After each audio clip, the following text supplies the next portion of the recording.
8-year-old put a teenager in the hospital, and the judge asked for her advice.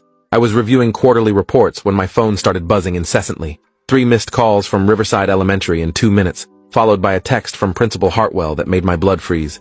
"Come immediately. Police involved. Urgent situation with Zoe." I grabbed my keys and ran to the parking lot, my mind spinning through every possible scenario. Zoe was 8 years old, quiet, the kind of kid who spent recess reading instead of playing.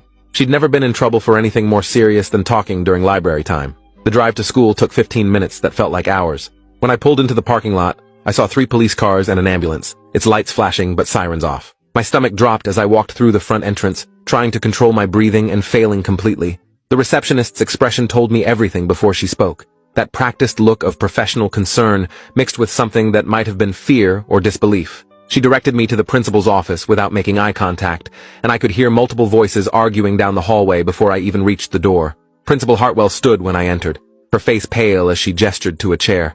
I remained standing because sitting felt like accepting whatever nightmare was about to unfold. Across from her desk sat a woman I recognized from school events, Mrs. Blackwood, whose son Connor was in high school. She was clutching a tissue and glaring at me with pure hatred.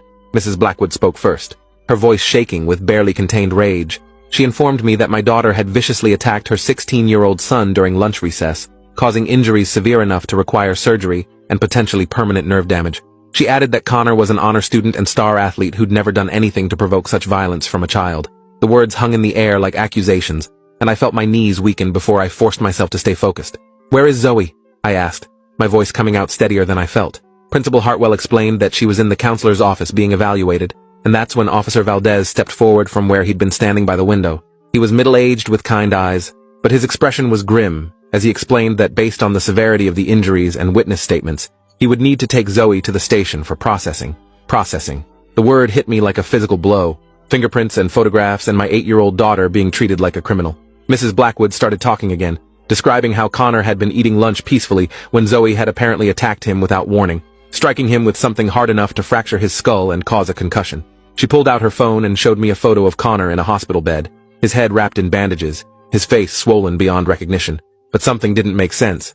Zoe weighed maybe 55 pounds and had never shown any signs of aggression. I asked if I could see my daughter first before we discussed anything else. Principal Hartwell nodded, leading me down the hallway while Officer Valdez followed at a respectful distance. Mrs. Blackwood stayed behind, but I could feel her hatred boring into my back. The counselor's office smelled like vanilla and old books. Zoe sat in an oversized chair with her legs drawn up to her chest, looking impossibly small. Her right knuckles were scraped raw, dried blood visible in the creases of her small fingers. When she looked up at me, I saw something in her eyes I'd never seen before. Not fear or guilt, but a kind of cold determination.